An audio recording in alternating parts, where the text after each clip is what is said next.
नमस्कार मेरे प्यारे साथियों, एक बार मैं फिर से आप सभी का स्वागत करता हूं आपके अपने यूट्यूब परिवार शाक्या जी जीके क्लासेस में। मैं आशा करता हूं कि आप सभी मस्त होंगे, दुरुस्त होंगे और अपनी तैयारी को बहुत ही शानदार तरीके से कर रहे होंगे दोस्तों। ठीक है, आप सभी को पता हम आरपीएफ की तैयारी कर रहे हैं, चाहे कांस्टेबल चाहे सब इंस्पेक्टर। ठीक है, आज हमारी आरपीएफ की दोस्तों 32वीं क्लास है दोस्तों। जी हाँ दोस्तों, आज हमारी ये 32वीं क्लास है। हम ऑलरेडी 31 क्लास कंप्लीट कर चुके हैं, जिसकी प्लेलिस्ट मैंने आप लोगों के लिए बनाई है और उस प्लेलिस्ट का लिंक वीडियो की डिस्क्रिप्शन में दिया हुआ है दोस्तों। ठीक है, अगर आपको दोस्तों एग्जाम में 50 में से 50 जीके जीएस का पोर्शन फोड़ना है तो डेली ये क्लास 8 PM पर आती है दोस्तों।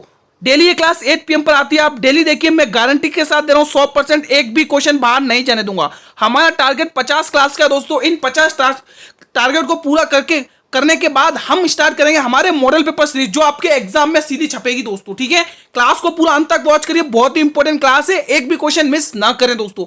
चलिए बिना देरी करे क्लास को स्टार्ट करते हैं। आपके सामने, आपके स्क्रीन के सामने क्वेश्चन नंबर 625 है। जवाब देंगे सभी स्टूडेंट्स, हर एक क्वेश्चन का जवाब कमेंट सेक्शन में। क्वेश्चन क्या बोल रहा है पहले ध्यान से पढ़िए। विरूपाक्ष पर्यटन स्थल, विरूपाक्ष मंदिर पर्यटन स्थल किस राज्य में स्थित है दोस्तों? कहां पर स्थित है बताइए, कमेंट करेंगे। बहुत ही शानदार क्वेश्चन है दोस्तों। तमिलनाडु, कर्नाटक, हैदराबाद या बेंगलोर? दोस्तों ये क्वेश्चन भी पूछ लिए जाते हैं, क्योंकि दोस्तों पर्यटन से भी संबंधित हमारे स्टैटिक जीके में क्वेश्चंस पूछे जाते हैं। तो यहां पर आप क्या टिक करेंगे? विरूपाक्ष मंदिर दोस्तों, बताइए। सभी स्टूडेंट्स कमेंट सेक्शन में बताएंगे और अंत तक बने रहिएगा दोस्तों, क्लास को मिस ना करेंगे। एक भी क्वेश्चन ऐसा नहीं है जो आपके लिए इंपॉर्टेंट ना हो, हर क्वेश्चन इंपॉर्टेंट है। तो यहां से आप लोग टिक करेंगे गुरुजी कर्नाटक। जी हाँ दोस्तों, कर्नाटक दोस्तों। अब सुनिए दोस्तों, कर्नाटक में बहुत सारी इंपॉर्टेंट जगह हैं घूमने के लिए, जो एग्जाम में पूछी जाती है दोस्तों। देखिए, सबसे पहला तो ये आप कभी नहीं बोलेंगे कुर्ग हिल स्टेशन। जी हाँ दोस्तों, इसको आप नहीं बोलेंगे। कुर्ग हिल स्टेशन कर्नाटक में ही है। कुर्ग हिल स्टेशन बहुत ही फेमस हिल स्टेशन है, घूमने लायक अच्छी सी जगह है, जो एग्जाम में पूछ ली जाती है। क्यों पूछी जाती है? क्योंकि इसको भारत का स्कॉटलैंड कहा जाता है, इसीलिए ये स्टेशन पूछा जाता है दोस्तों। भारत का स्कॉटलैंड किसे कहा जाता है? तो इसी को कहा जाता है, मैं यहां पे लिख देता हूं, भारत का स्कॉटलैंड। भारत का स्कॉटलैंड, इसीलिए बहुत इंपॉर्टेंट हो जाता है और एग्जाम में पूछा जाता है। भारत का स्कॉटलैंड। ठीक है मित्रों, भारत का स्कॉटलैंड इसी को कहा जाता है दोस्तों। हम्पी की गुफाएं भी यहीं पर है मित्रों, कर्नाटक में ही दोस्तों। हम्पी की गुफाएं, ठीक है, ये भी एग्जाम में पूछा जाता है। हम्पी की गुफाएं मित्रों, ठीक है, हम्पी की गुफाएं। ठीक है, ये इंपॉर्टेंट क्वेश्चन बनते हैं जो मैंने आपके सामने बता दिए हैं दोस्तों। ठीक है, बड़े नेक्स्ट क्वेश्चन की तरफ आप चलिए, बिना देरी करें हम नेक्स्ट क्वेश्चन की तरफ शुरुआत करते हैं। हमारा अगला क्वेश्चन देखिए, क्वेश्चन नंबर 626। दोस्तों हमारा टारगेट 50 क्लासेस का है, और आप 50 क्लासेस से अगर देखा जाए, अंदाजा लगाए तो आज 31वीं क्लास है, मतलब कि 1005 क्वेश्चन हो जाएंगे दोस्तों। अब आप सुनिए दोस्तों, 1005 क्वेश्चन इंपॉर्टेंट। अब इन्हीं में से 100% क्वेश्चंस आपको देखने को मिलेंगे, मेरी गारंटी है। मैं पूरी प्लेलिस्ट 1005 क्वेश्चंस की आपके टेलीग्राम चैनल पर अपलोड कर दूंगा। जिसने टेलीग्राम चैनल को ज्वाइन नहीं किया है, लिंक वीडियो के डिस्क्रिप्शन में दिया हुआ है, जल्दी से टेलीग्राम चैनल को ज्वाइन करेंगे दोस्तों सभी स्टूडेंट्स। इस हर क्लास की पीडीएफ आपको टेलीग्राम चैनल पर ही मिलेगी। निम्न में से राइडर कप, दोस्तों आपको राइडर कप के बारे में बोला है, किस खेल में दिया जाता है दोस्तों? कप खिलाड़ी, इनसे क्वेश्चन बहुत पूछे जाते हैं। नेशनल स्पोर्ट, इनसे क्वेश्चन बहुत पूछे जाते हैं। Football, cricket, volleyball, table tennis. आप लोग क्लास को अंत तक वॉच करेंगे, आपको पता चल जाएगा कि एग्जाम में किस तरीके से क्वेश्चन पूछती है रेलवे दोस्तों। ठीक है, तो यहां पर दोस्तों राइडर कप की बात करिए दोस्तों, राइडर कप की बताइए दोस्तों राइडर कप और बाकर कप, ये भी ध्यान रखिए। बाकर कप मैं यहां पे लिख देता हूं, इंपोर्टेंट कप, बाकर कप, सनबिल कप और एक सर्किट कप, तीसरा है सर्किट कप। आई होप कि आपको अच्छे से समझ में आ रहा होगा दोस्तों। ठीक है, कमेंट कर दिया करें। ठीक है, तो देखो राइडर कप, बाकर कप, सनबिल कप और सर्किट कप, ये तीनों के तीनों दोस्तों किस खेल में दिए जाते हैं? कमेंट करके बताइए। ये तीनों के तीनों खेल दोस्तों वॉलीबॉल में दिए जाते हैं। किस में दिए जाते हैं? वॉलीबॉल में दिए जाते हैं दोस्तों। ठीक है, वॉलीबॉल में कितने प्लेयर होते हैं ये आप लोग मुझे कमेंट करके बताएंगे। मेरा सभी स्टूडेंट से क्वेश्चन है कि वॉलीबॉल में कितने प्लेयर होते हैं और ये किस देश का राष्ट्रीय खेल है दोस्तों, ये आप कमेंट करेंगे दोस्तों। ठीक है, दो क्वेश्चन पूछे मैंने आपसे, एक तो वॉलीबॉल में कितने प्लेयर होते हैं और दूसरा ये किन देशों का राष्ट्रीय खेल है दोस्तों। ठीक है, नेशनल स्पोर्ट किस कंट्री का है दोस्तों, आपको ये भी बताना है। नेक्स्ट क्वेश्चन आप लोगों के सामने क्वेश्चन नंबर 628 बताएंगे। निम्न में से कौन सा शास्त्र नृत्य रामायण और महाभारत की कहानियों पर आधारित है दोस्तों? आप सभी को पता है भारत में हमारे 8 शास्त्र नृत्य हैं दोस्तों। ठीक है, बात करें पहले कुचिपुड़ी, दूसरा कथकली, तीसरा मणिपुरी, चौथा भारतनाट्यम। कमेंट करिएगा सभी स्टूडेंट्स। बात करें गुरुजी कुचिपुड़ी की दोस्तों, ये आपके आंध्र प्रदेश का शास्त्र नृत्य है दोस्तों। आंध्र प्रदेश, और आंध्र प्रदेश के मुख्यमंत्री कौन है वर्तमान में? जगत मोहन रेड्डी, ध्यान रखना, ठीक है। कथकली, कथकली कहाँ की है? केरल की है दोस्तों, केरल की। और मोहिनीअट्टम भी है दोस्तों, दो शास्त्रीय नृत्य हैं दोस्तों। वो ऐसा कौन सा राज्य है जिसके दो शास्त्रीय नृत्य है दोस्तों? केरल है दोस्तों, ठीक है। और एकमात्र शास्त्रीय नृत्य कौन सा जो उत्तर भारत का है? वो यूपी है दोस्तों, ध्यान रखिएगा, एग्जाम में ऐसे क्वेश्चन भी पूछे जाते हैं, ठीक है। केरल के अगर मुख्यमंत्री की बात करें कौन है? पिनरई, पिनरई है ना, पिनरई है ना, पिनरई विजयन, ठीक है। मणिपुर की बताइए दोस्तों, मणिपुर का दोस्तों, मणिपुर शास्त्र, मणिपुरी का, मणिपुर का है दोस्तों, मणिपुर का है, ठीक है। मणिपुरी शास्त्र नृत्य मणिपुर का है दोस्तों, जिसके मुख्यमंत्री कौन है? एन बीरेन सिंह, ठीक है। भरतनाट्यम किसका? तमिलनाडु का दोस्तों, तमिलनाडु, तमिलनाडु, जिसके मुख्यमंत्री एम के स्टालिन है दोस्तों, ठीक है। तो ये आपके सामने इंपॉर्टेंट है, आपको पूछा है रामायण पर और महाभारत पर आधारित कौन सा शास्त्र नृत्य है दोस्तों, आपसे क्वेश्चन ये पूछा है। तो यहां पर आप लोग टिक करेंगे गुरुजी कथकली है मित्रों। कौन सा? रामायण, रामायण और महाभारत पर आधारित है कथकली नृत्य दोस्तों। कथकली नृत्य दोस्तों ध्यान रखना पुरुषों के द्वारा किया जाता है दोस्तों। मैं यहां पर इंपॉर्टेंट बातें बता देता हूं, ये पुरुषों के द्वारा किया जाता है। पहले बहुत इंपॉर्टेंट बातें हैं दोस्तों, ध्यान रखिएगा, ये फैक्ट पूछे जाएंगे। पुरुषों के द्वारा ये नृत्य किसके द्वारा किया जाता है? गुरुजी ये नृत्य किया जाता है पुरुषों के द्वारा। अब दोस्तों एग्जाम में यह भी पूछा जाता है इस नृत्य के अंदर जो नायक होता है, नायक और खलनायक, नायक को किस नाम से जाना जाता है और खलनायक को किस नाम से जाना जाता है, ठीक है। तो यहां पर देखना नायक, एक तरफ मैं लिखूंगा नायक, एग्जाम में पूछे गए क्वेश्चन है यही इसलिए बता रहा हूं दोस्तों, ठीक है। और दूसरा खलनायक, खलनायक, ठीक है। बताइए नायक को क्या कहा जाता है इस नृत्य के अंदर दोस्तों, एग्जाम में पूछा जाता है नायक को क्या कहा जाता है। मुझे नायक की बात करें तो ये नायक को पाचा कहा जाता है, पाचा, एग्जाम में पूछा गया क्वेश्चन है, ठीक है। और खलनायक को क्या कहा जाता है? गुरुजी खलनायक की बात करें तो इसको कथी कहा जाता है, कथी, कथी, ठीक है। तो ये इंपॉर्टेंट क्वेश्चन आपके सामने जो एग्जाम में अभी तक पूछे गए हैं, तो बिल्कुल बी ऑप्शन को आप टिक करेंगे। अंत तक बने रहिएगा दोस्तों, मैं गारंटी के साथ बोल रहा हूं आपका एक भी क्वेश्चन बाहर नहीं जाने दूंगा जीके जीएस से, ये मेरी गारंटी है। बस क्लास को अंत तक वॉच करिएगा, क्लास अच्छी लगे तो क्लास को लाइक करिएगा और अपने सभी मित्रों में शेयर करिए, आप भी पढ़िए और उन्हें भी शेयर करिए दोस्तों, ठीक है। आपके सामने क्वेश्चन नंबर 629 है और ये बहुत ही इजी क्वेश्चन है, कोई भी इसको सॉल्व करने में देरी नहीं करेगा दोस्तों, बहुत ही इजी क्वेश्चन है, टाइम कोई भी नहीं लगाएगा। भारत के संविधान में कुल कितनी अनुसूचियां बताइए? 11, 12, 13, 14, इसमें तो कोई दिक्कत नहीं है, बहुत ही इजी क्वेश्चन है, कोई गलत नहीं करेगा। सभी स्टूडेंट्स बताएंगे भारत के संविधान में कुल कितनी अनुसूचियां हैं। गुरुजी अनुसूचियों की बात करें तो ये हमारे भारत में 12 अनुसूचियां हैं दोस्तों, कितनी है? 12 अनुसूचियां हैं। किस किसने टिक करा? 12, यानी B option will be the right answer. I hope कि आपने यही टिक किया होगा। नेक्स्ट क्वेश्चन, अगला क्वेश्चन देखिए 631, निम्न में से कौन सा वेद यज्ञ और कर्मकांड से संबंधित है? बहुत ही शानदार तरीके से, ऋग्वेद, अथर्ववेद, यजुर्वेद, सामवेद। ऋग्वेद के अंदर आप मुझे बताइए कि सूक्त कितने हैं? ऋग्वेद के अंदर बात करें गुरुजी सूक्त की, सूक्त कितने हैं भाई? सूक्त गुरुजी इसमें सूक्त हैं 1028 सूक्त हैं।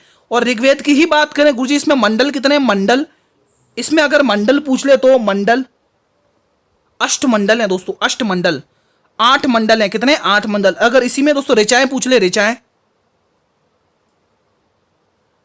10 हैं दोस्तों, 10, ठीक है, ध्यान रखिएगा, ठीक है। बताइए दोस्तों कौन सा वेद है जो यज्ञ और कर्मकांड से संबंधित है? तो दोस्तों देखो सामवाद को तो आप नहीं भूलेंगे दोस्तों, संगीत का जनक कहा जाता है इसमें संगीत, ठीक है, संगीत का पहली बार प्रचलन इसी में होता है, संगीत का जनक, ठीक है दोस्तों, संगीत का जनक कहा जाता है। अथर्ववेद में दोस्तों जैसे आपके इसमें दोस्तों वशीकरण के बारे में बात करी जाती है, ठीक है, कृषि के बारे में बात करी जाती है, दवाइयों के बारे में बात करी जाती है, ठीक है। अब आपको पूछा यज्ञ और कर्मकांड, दोस्तों ये है यजुर्वेद दोस्तों, जी हाँ दोस्तों, यजुर्वेद आपका बिल्कुल सही जवाब होगा जिसके अंदर यज्ञ और कर्मकांड से संबंधित देखने को मिलते हैं। तो सी ऑप्शन को लॉक करेंगे। आई होप कि सभी बच्चों ने सी ऑप्शन को ही टिक किया होगा। अगले क्वेश्चन की तरफ बढ़ते हैं। बहुत सारे स्टूडेंट क्या सोचते हैं कि गुरुजी थ्योरी पढ़ा रहे हैं, हमें क्लास नहीं देखनी है। बहुत सारे स्टूडेंट की यही डिमांड रहती है, लेकिन उन्हें ये नहीं पता जो थ्योरी में जो क्वेश्चन बता रहा हूं ना इंपॉर्टेंट, मैं पूरी थ्योरी नहीं पढ़ाता हूं। मैं आपको हमेशा कहता हूं मैं पूरी थ्योरी नहीं पढ़ाता हूं, अगर पूरी थ्योरी पढ़ाना चला तो बहुत लंबी क्लास चली जाएगी। मैं वही फैक्ट बताता हूं जो एग्जाम में पूछे जाते हैं। आप देख लेना प्रीवियस ईयर के किसी भी एग्जाम में देख लेना, ये क्वेश्चन न जाने कितनी बार रिपीट हुए हैं, ठीक है। तो आपका फर्ज बनता है दोस्तों क्लास को पूरा देखिए अगर सिलेक्शन लेना है। भारत का प्रवेश द्वार किस बंदरगाह को कहा जाता है? बहुत ही शानदार तरीके से हम सॉल्व करेंगे इस क्वेश्चन को। बताइए, नावा शेवा बंदरगाह, विशाखापट्टनम बंदरगाह, बंबई बंदरगाह और कोची बंदरगाह। आप मुझे कमेंट करके बताएंगे कि भारत का वो कौन सा बंदरगाह है जो सबसे गहरा है दोस्तों। बहुत ही इंपॉर्टेंट क्वेश्चन पूछा जाता है, भारत का वो बंदरगाह कौन सा है जो सबसे गहरा है मित्रों, सभी बच्चे बताएंगे। ये कोच्चि बंदरगाह दोस्तों आपके केरल में है दोस्तों, केरल में, ठीक है। यहीं पर दोस्तों पुर्तगालियों ने अपनी पहली व्यापारिक कोठी खोली थी 1503 में। उसके बाद 1510 में दोस्तों फ्रांसीसी दी अल्मेडा आ जाता है दोस्तों, गवर्नर है ना, 1505 में आता, ठीक है। बताइए दोस्तों, मैंने आपसे क्वेश्चन किया है कि भारत का वो कौन सा बंदरगाह जो सबसे गहरा है, ये क्वेश्चन आप बताएंगे मुझे, ठीक है। नहावा शेवा बंदरगाह दोस्तों ये भी आपके महाराष्ट्र का है, मुंबई का महाराष्ट्र का है, ठीक है। और ये बंबई बंदरगाह भी मुंबई का ही है, ठीक है। आपको क्वेश्चन मैंने पूछा है कि सबसे गहरा बंदरगाह कौन सा है, विशाखापट्टनम आंध्र प्रदेश का है, आंध्र प्रदेश,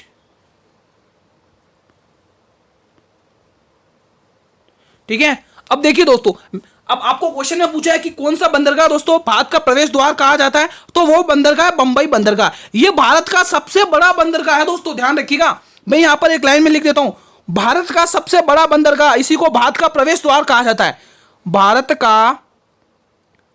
भारत का सबसे बड़ा बंदरगाह कौन सा है गुरुजी? भारत का सबसे बड़ा बंदरगाह कौन सा है? बड़ा बंदरगाह, ठीक है, ध्यान रखिएगा। पोर्ट, जिसको इंग्लिश में PORT पोर्ट कहा जाता है, ठीक है, बंदरगाह। और मैंने आपसे पूछा कि भारत का सबसे गहरा बंदरगाह कौन सा है दोस्तों, तो वो है विशाखापट्टनम दोस्तों, जो आंध्र प्रदेश का है, ठीक है। और एक क्वेश्चन और है, नाहवा शेवा बंदरगाह को अन्य किस नाम से जाना जाता है दोस्तों? गुरुजी नाहवा शेवा की बात करें तो इसे जवाहरलाल नेहरू बंदरगाह के नाम से भी जाना जाता है, जवाहरलाल नेहरू,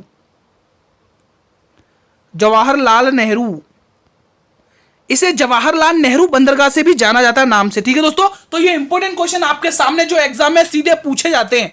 नेक्स्ट क्वेश्चन की तरफ बढ़ते हैं। हमारा अगला क्वेश्चन, विश्व हिंदी दिवस कब मनाया जाता है? 10 जनवरी, 12 जनवरी, 14 जनवरी, 15 जनवरी। इंपॉर्टेंट क्वेश्चन है, दिवस से संबंधित, मैं गारंटी के साथ बोल रहा हूं, एक क्वेश्चन एग्जाम में देखने को मिलेगा, ये मेरी गारंटी है दोस्तों, ठीक है। विश्व हिंदी दिवस कब मनाया जाता है, कमेंट करेंगे। 15 जनवरी की बात करें गुरुजी, इंडियन आर्मी दिवस मनाया जाता है, इंडियन आर्मी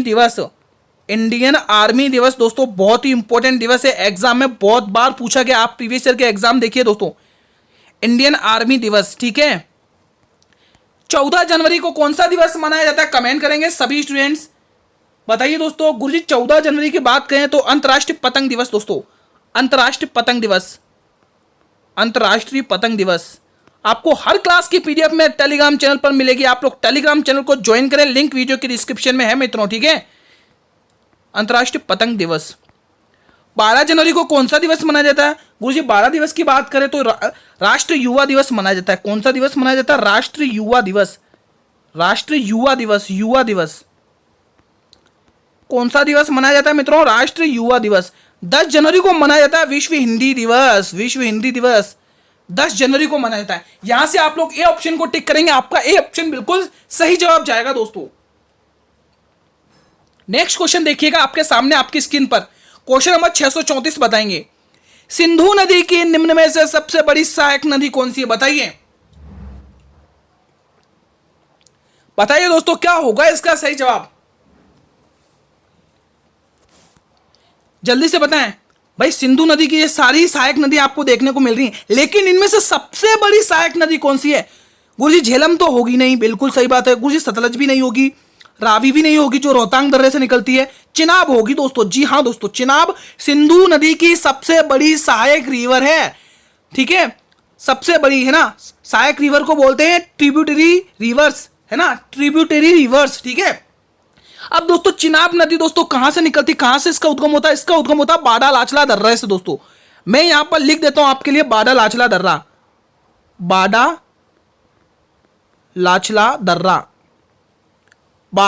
दर्रा दोस्तों, इसका उद्गम होता है बाडा लाचले दर्रे से, इसका उद्गम होता है, बाडा लाचले दर्रे से इसका उद्गम होता है दोस्तों। मैं पहले लिख दे रहा हूं ब्रैकेट में, उद्गम यहां से ही निकलती है दोस्तों, ठीक है। ध्यान रखिएगा, एग्जाम में पूछा जाता है, इसका उद्गम होता है, ठीक है। ये बाडा लाचला दर्रा कहां पर स्थित है? जास्कर श्रेणी।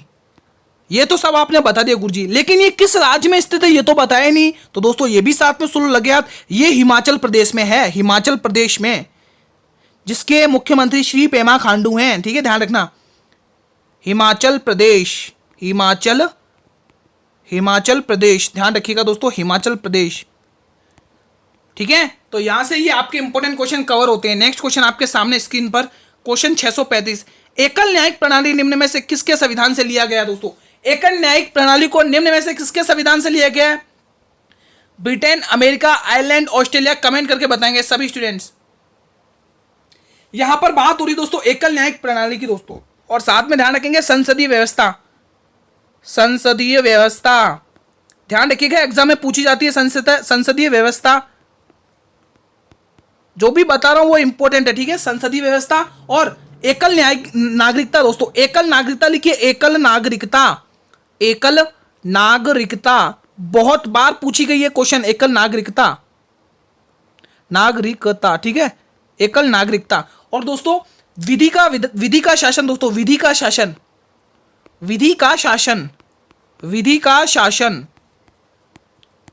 ये तीनों देखो, एकल न्यायिक प्रणाली, संसदीय व्यवस्था, एकल नागरिकता और विधि का शासन, ये तीनों के तीनों किसके संविधान से लिए गए गुरुजी? ये लिए गए हैं ब्रिटेन के संविधान से दोस्तों, ब्रिटेन के संविधान से लिए गए हैं दोस्तों। ध्यान रखिएगा दोस्तों, ऑप्शन नंबर ए को टिक करेंगे आप सभी स्टूडेंट्स। गुरुजी अमेरिका के संविधान से क्या लिया है? तो अमेरिका के संविधान से आपके मूल अधिकार लिए गए हैं दोस्तों, मूल अधिकार, फंडामेंटल राइट्स अमेरिका के संविधान से लिए गए। सुप्रीम कोर्ट, हाई कोर्ट के न्यायाधीशों को पदों से हटाना भी किसके संविधान से लिया गया? अमेरिका के संविधान से लिया गया दोस्तों। ध्यान रखिएगा, उद्देश्य का भी यहीं से लिए, उद्देश्य, ठीक है दोस्तों, एग्जाम में पूछे जाते हैं।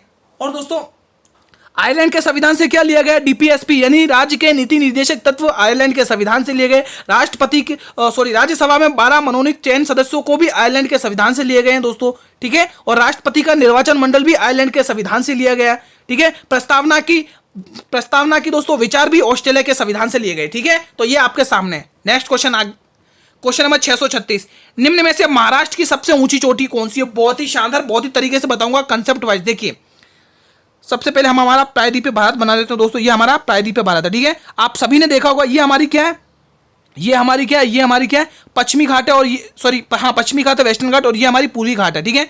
ये हमारी पूर्वी घाट है। अब मैं इसको थोड़ा रफ करके आपको इधर बता देता हूँ, थोड़ा सा अच्छे से बनाता हूँ ताकि आपको अच्छे से समझ में आए, ठीक है।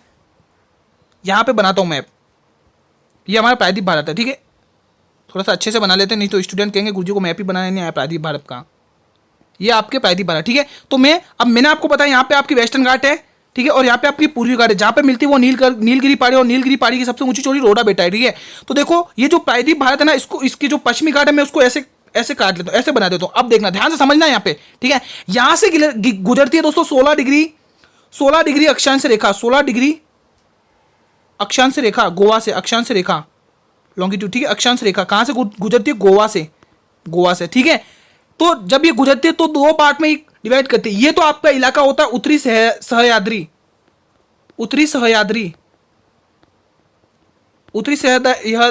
और ये दक्षिणी सह्याद्री, ये होता है दक्षिणी सह्याद्री, ठीक है। यहां पर दोस्तों आपको देखने को मिलती है कलसुबाई चोटी दोस्तों, महाराष्ट्र में। कलसुबाई चोटी महाराष्ट्र की भी सबसे ऊंची चोटी है दोस्तों, और उत्तरी सह्याद्री की भी सबसे ऊंची चोटी कलसुबाई। और यहां पर देखने को मिलती है महाबलेश्वर चोटी दोस्तों, ठीक है, ठीक है। यहां पर कुद्रेमुख देखने को मिलती है, और यहां पर महाबलेश्वर से किस नदी का निर्माण होता है दोस्तों? कृष्णा नदी का, और ब्रह्मगिरी से कावेरी नदी का। आपको पूछा महाराष्ट्र की सबसे ऊंची, तो आपके सामने महाराष्ट्र की सबसे ऊंची कौन सी है? कुलसुबाई चोटी दोस्तों, कुलसुबाई, ऑप्शन सी को लॉक करेंगे।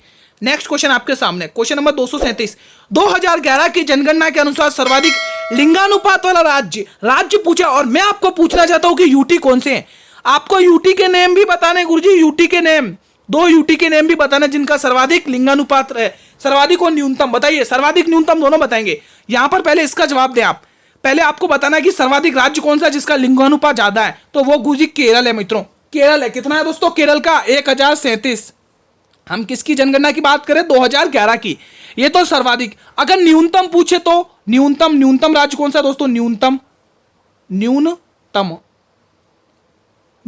ठीक है। न्यूनतम यानी लोवेस्ट कौन सा दोस्तों? न्यूनतम किसका है दोस्तों?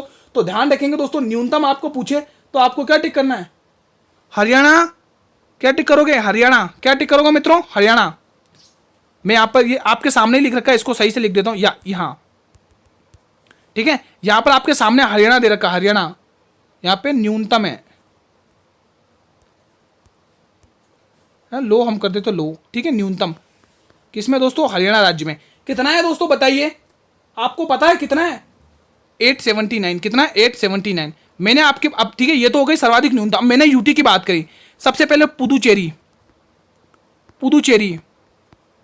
दूसरा दमन द्वीप, दमन द्वीप, पुदुचेरी और दमन द्वीप। पुदुचेरी में दोस्तों, पुदुचेरी में कितना है दोस्तों? 1037 है दोस्तों। सॉरी दोस्तों, मैंने जो केरल का बताया ना आपको, वो मैंने आपको पुदुचेरी का बता दिया। माफी चाहता हूं दोस्तों, गलती हो गई इसमें, ठीक है, माफी चाहता हूं दोस्तों। यहाँ पे 1084 है दोस्तों केरल का। 1084 में आपके लिए ब्लैक पेन से लिख देता हूँ, 1084 है, 1084 है, ठीक है। यहाँ पर 1037 है, 1037 यहाँ पर है, ठीक है। दमन द्वीप का कितना है दोस्तों बताइए? 618 है, दमन द्वीप का 618 है, ठीक है। तो ये इंपॉर्टेंट क्वेश्चन जो आपके सामने। नेक्स्ट क्वेश्चन दोस्तों, ये तो सर्वाधिक है, हाईएस्ट है, हाईएस्ट है, हाईएस्ट है, और ये आपके लोएस्ट है, सबसे कम, ठीक है। नेक्स्ट क्वेश्चन आपके सामने, क्वेश्चन 638 बताइए। थोड़ा फास्ट चलेंगे क्योंकि वीडियो लंबी पड़ेगी। दिल्ली के किस शासक ने सैनिकों के लिए नगद वेतन की व्यवस्था शुरू की थी? बहुत ही शानदार क्वेश्चन। इल्तुतमिश, ऐबक, बलबन, रजिया सुल्तान। बताइए, बताइए दोस्तों। दिल्ली का वास्तविक संस्थापक, गुलामों का भी गुलाम जिसे कहा जाता है उसका नाम इल्तुतमिश है। वास्तविक संस्थापक है दिल्ली का, वास्तविक संस्थापक, ठीक है। इसका गुलाम कौन है? गयासुद्दीन बलबन, जिसने दोस्तों नगद वेतन शुरू करी थी सैनिकों के लिए। C option will be the right answer, ठीक है, ठीक है दोस्तों। इल्तुतमिश दोस्तों आप सभी को पता है दोस्तों, इसने दोस्तों बलबन के लिए आप ये जानते होंगे कि इसने लो रक्त की नीति अपनाई थी दोस्तों। बहुत बार क्वेश्चन पूछा था दोस्तों, ठीक है। न्याय विभाग को भी इसने स्थापना करी थी दोस्तों, ठीक है, बलबन ने। नेक्स्ट क्वेश्चन 639, हाल में ही किस भारतीय ने शारजहां चैलेंजर्स शतरंज टूर्नामेंट जीता है? मोस्ट इंपोर्टेंट क्वेश्चन बनता है आपके करंट अफेयर से। अनामिका पांडे, दिव्या देशमुख, विनीता जोशी, संध्या सिंह। बताइए कमेंट करके, एक भी क्वेश्चन छोड़ेंगे नहीं, आप लोग पूरा देखिए करें। आप सभी से रिक्वेस्ट है, क्लास को पूरा देखेंगे तभी आपके इंपॉर्टेंट क्वेश्चन कवर होंगे दोस्तों। आप क्लास को स्टार्टिंग में देख के 2-3 क्वेश्चन छोड़ देते हो क्लास को, ऐसे कैसे काम चलेगा? अगर सिलेक्शन लेना तो पूरा देखना पड़ेगा दोस्तों, पढ़ना पड़ेगा, मेहनत करना पड़ेगा। तो यहां से आप क्या टिक करेंगे? दिव्या जोशी को ही टिक कर रहे हैं सब लोग, दिव्या देशमुख को ही टिक कर रहे हैं, बिल्कुल सही टिक कर रहे हैं, बिल्कुल सही। B will be the right option, B option will be the right answer. Next question देखिए, क्वेश्चन नंबर 640, पंजाब केसरी। क्या बात है भाई, महान शासक पुरुष कौन है जिसको पंजाब केसरी के नाम से जाना जाता है दोस्तों? बात करें दोस्तों कालिदास को। कालिदास को क्या कहा जाता है, कोई कमेंट करके बताएगा? भारत का शेक्सपियर। किसे कहा जाता है? भारत का शेक्सपियर, भारत का शेक्सपियर कहा जाता है दोस्तों इनको, शेक्सपियर, ठीक है, ध्यान रखिएगा। एग्जाम में बहुत बार पूछा जाता है भारत का शेक्सपियर किसे कहा जाता है, तो वो कालिदास को कहा जाता है। जय नारायण व्यास को जय प्रकाश नारायण को क्या कहा जाता है गुरुजी? लोकनायक। क्या कहेंगे हमें ना? लोकनायक, लोकनायक कहेंगे दोस्तों जय नारायण प्रकाश को दोस्तों। सुनील गावस्कर को लिटिल मास्टर, लिटिल मास्टर किस नाम से जाना जाता है दोस्तों? लिटिल मास्टर, लिटिल मास्टर के नाम से जाना जाता है, लिटिल मास्टर। और लाला लाजपत राय को किस नाम से जाना जाता है? पंजाब केसरी, पंजाब केसरी, ठीक है, एग्जाम में पूछा जाता है। तो यहीं पर आपको C option will be the right answer. Next question 641, Kajli Mahotsav किस राज्य में मनाया जाता है? उत्तर प्रदेश, तेलंगाना, गुजरात, बिहार। बताइए दोस्तों। बोनालू उत्सव बहुत पूछा जाता है दोस्तों, तेलंगाना का ध्यान रख लेना, बोनालू, ठीक है, तेलंगाना का बोनालू उत्सव बहुत बार पूछा जाता है मित्रों, ठीक है, बोनालू, ठीक है। मेघाराम यात्रा भी पूछी जाती है, मेघाराम यात्रा, मेघाराम यात्रा भी इसी का ही है। और अल्लाह बलाई भी इसी का ही है दोस्तों, ठीक है।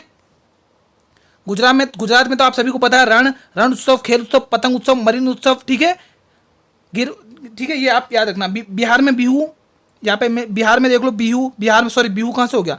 बिहार में सरहुल, जितिया, ठीक है, ये उत्सव पूछे जाते हैं, सरहुल और जितिया, ठीक है, शाम चकेवा, ये सारे। उत्तर प्रदेश का है दोस्तों Kajli, A option will be the right answer. Question 642, बंदी जीवन पुस्तक के लेखक बताइए? जवाहरलाल नेहरू, रविन्द्रनाथ टैगोर, सचिन नाथ सन्याल जी, महात्मा गांधी जी। महात्मा गांधी जी। बताइए दोस्तों क्या राइट ऑप्शन होगा? My path to God, my experiment with truth, Hind Swaraj, young India, ये सभी की सभी पुस्तक, की टू हेल्थ, ये सभी की सभी पुस्तकें गांधी जी की हैं। जवाहरलाल नेहरू की बात करें तो सोवियत इंडिया और भारत एक खोज, भारत एक खोज, भारत एक खोज और सोवियत इंडिया, ये इन्हीं की पुस्तकें हैं। रविन्द्रनाथ टैगोर जी की बात करें तो काबुली वाले बहुत पूछी जाती है, काबुली वाले और गोरा, काबुली वाले, गोरा हो गया, गोरा पुस्तक, चखेरी वाली पुस्तक दोस्तों, गोरा पुस्तक, पोस्ट मास्टर पुस्तक, द पोस्ट ऑफिस पुस्तक, विदर इंडिया, ठीक है, ये सभी की सभी पुस्तकें किसकी हैं? रविन्द्रनाथ टैगोर की हैं। महात्मा गांधी जी की मैं आपको बता चुका हूं। अब बची है बंदी जीवन। ये बंदी जीवन बहुत इंपॉर्टेंट है, सचिन नाथ सन्याल की है दोस्तों। ऑप्शन सी को लॉक करेंगे, आप सभी स्टूडेंट्स ऑप्शन सी को लॉक करेंगे। बढ़िए नेक्स्ट क्वेश्चन की तरफ। क्वेश्चन नंबर 643 देखिए, निम्न में से भारत की पहली महिला डॉक्टर कौन है? बताइए, पहली महिला डॉक्टर पूछा है गुरुजी, पहली महिला। सुरेखा सावित्रीबाई फुले, सुरेखा यादव, किरण बेदी या फिर आनंदी गोपाल जोशी? बात करें गुरुजी सावित्रीबाई फुले की, यह भारत की पहली महिला शिक्षिका है दोस्तों, शिक्षित महिला है दोस्तों, पहली महिला शिक्षित है। हमारे भारत में सबसे पहली शिक्षित महिला कौन सी थी? ग्रेजुएट महिला शिक्षित महिला कौन सी थी? सावित्रीबाई फुले दोस्तों, ठीक है। सुरेखा यादव कौन थी दोस्तों? बताइए। ट्रेन ड्राइवर थी दोस्तों, पहली महिला ट्रेन ड्राइवर है ना, ट्रेन ड्राइवर, पहली महिला ट्रेन ड्राइवर। किरण बेदी कौन थी? आईपीएस अधिकारी, आईपीएस अधिकारी, पहली महिला अधिकारी आईपीएस अधिकारी कौन थे? किरण बेदी, ठीक है। आपको पूछा दोस्तों पहली महिला डॉक्टर कौन बनी थी? वो थी आनंदी गोपाल, ठीक है। आनंदी गोपाल जोशी दोस्तों पहली महिला थी जो डॉक्टर बनी थी दोस्तों हमारे भारत में। आप लोग डी ऑप्शन को लॉक करेंगे दोस्तों। बड़े नेक्स्ट क्वेश्चन की तरफ। नेक्स्ट क्वेश्चन, संविधान सभा की दूसरी बैठक के अध्यक्ष कौन थे? सच्चिदानंद सिन्हा, बीटी कृष्णमाचारी, राजेंद्र प्रसाद या एचसी मुखर्जी? चलिए दोस्तों, मैं संविधान की पहली बैठक लगाता हूं। पहली बैठक, संविधान की पहली बैठक होती है दोस्तों, आप सभी को पता, 9 दिसंबर 1946 में पहली बैठक। और दूसरी बैठक कब होती है? 11 दिसंबर 1946 में, ठीक है। अंतिम बैठक कब होती है? तीसरी और अंतिम बैठक होती है दोस्तों 24 जनवरी 1950, 24 जनवरी 1950, ठीक है। पहली बैठक में दोस्तों सबसे पहले ध्यान रखेंगे अस्थायी अध्यक्ष बनते हैं। अस्थायी अध्यक्ष कौन बनते हैं? सच्चिदानंद सिन्हा दोस्तों, अस्थायी अध्यक्ष। मैं यहां पर लिखता हूं अस्थायी अध्यक्ष, नॉन परमानेंट मेंबर, अस्थायी अध्यक्ष बनते हैं, अस्थायी अध्यक्ष बनते हैं। पहली बैठक में अस्थायी अध्यक्ष कौन बनते हैं? सच्चिदानंद सिन्हा। जब दूसरी बैठक होती है 11 दिसंबर 1946 में, तब यहां पर दोस्तों अध्यक्ष बनते हैं, वो भी परमानेंट यानी कि स्थायी अध्यक्ष, वो बनते हैं डॉक्टर राजेंद्र प्रसाद।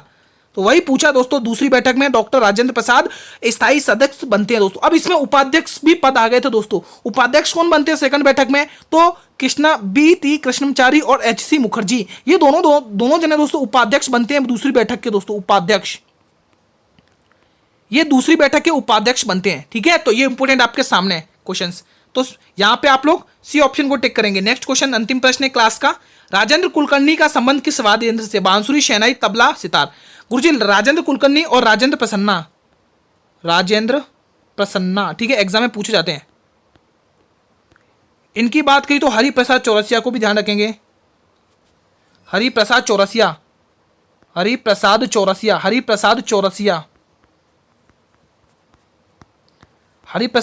और पन्नालाल घोष, ये सभी के सभी दोस्तों किस वाद्य यंत्र को बजाते हैं? प्रसिद्ध किसके हैं भाई? बांसुरी वादक है दोस्तों। यहां पर किसके हैं भाई? बांसुरी वादक को। A option will be the right answer, ठीक है। तो मित्रों आज की क्लास को हम यहीं पर वाइंड अप करते हैं दोस्तों, आज की क्लास को हम यहीं पर वाइंड अप करते हैं। आप लोग मुझे कमेंट करके बताइए कि इस क्लास में आपको कितने क्वेश्चन समझ में नहीं आए और कितने क्वेश्चन में डाउट है। ये कमेंट बॉक्स आप लोगों के लिए। आज यहां पर हमारी आरपीएफ की 32 क्लासेस कंप्लीट हो गई हैं दोस्तों, यानी कि हमने कितने क्वेश्चन कंप्लीट कर लिए? देखिए क्लास में 645 क्वेश्चन कवर कर लिए। कितने कवर कर लिए? 645। हमारा टारगेट 50 क्लास का है दोस्तों। इन 50 क्लास में दोस्तों हमारे लगभग 1000 क्वेश्चन कंप्लीट हो जाएंगे और इन 1000 क्वेश्चन की पीडीएफ मैं आपको टेलीग्राम चैनल पर भेज दूंगा, आप लोग देख लीजिएगा दोस्तों, ठीक है। मैं टाइमिंग बता देता हूं भाई, जीके जीएस की क्लास का टाइम 8 PM पर आता है। जो भी नए जुड़ रहे हैं वो ध्यान रखें, 8 PM। क्लास कैसी लगी आपको, ये कंटेंट कैसा लगा कमेंट करिएगा। क्लास अच्छी लगी हो तो क्लास को लाइक करिएगा और अपने सभी मित्रों में क्लास को शेयर भी करिएगा। चैनल पर भी पहली बार विजिट कर रहे हो तो चैनल को भी सब्सक्राइब कर लेना दोस्तों, ताकि मैं जब भी क्लास लेके आऊं यूट्यूब पर तो यूट्यूब सबसे पहले नोटिफिकेशन आप लोगों को ही भेजेगा दोस्तों, ठीक है। और हाँ दोस्तों, बिल्कुल आपको free of cost her class की पीडीएफ मिलती है। टेलीग्राम चैनल को ज्वाइन करिए। जिसने टेलीग्राम चैनल ज्वाइन नहीं किया है, लिंक वीडियो के डिस्क्रिप्शन में दिया हुआ है। अगर आप ये क्लास को पूरी वॉच करते हैं तो दोस्तों मैं सही बोल रहा हूं, आपके एक भी क्वेश्चन बाहर नहीं जाने दूंगा, गारंटी मेरी। कल मिलेंगे इसी टाइमिंग पे, तब तक के लिए मित्रों जय हिंद जय भारत।